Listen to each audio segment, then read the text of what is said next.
Les coins d'ombre se lèvent petit à petit dans l'affaire Chebeya.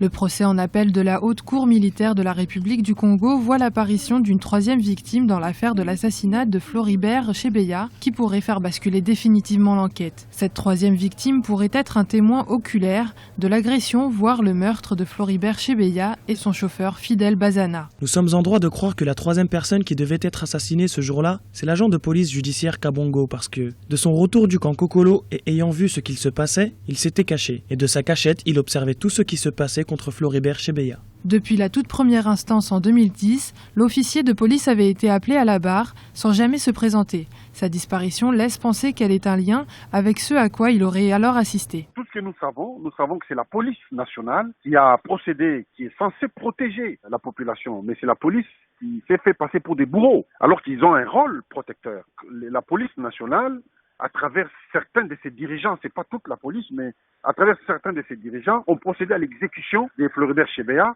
et à l'exécution de son chauffeur et faire disparaître le corps. Pour le collectif des parties civiles, il faudrait pouvoir reprendre le procès en première instance et enclencher une nouvelle instruction et prendre cet élément en compte. Je ne pense pas qu'on saura toute la vérité maintenant, mais ce qui est certain, c'est que c'est une affaire que nous ne lâcherons pas, nous ne laisserons jamais. Si nous, notre génération, n'arrive pas à solutionner ces problèmes, c'est un procès qui va durer dans le temps et nous finirons tôt ou tard par avoir des réponses claires par rapport à ce qui s'est passé. Floribert Chebeya était un militant des droits de l'homme dont le corps a été découvert sans vie en juin 2010. Il pourrait avoir été assassiné.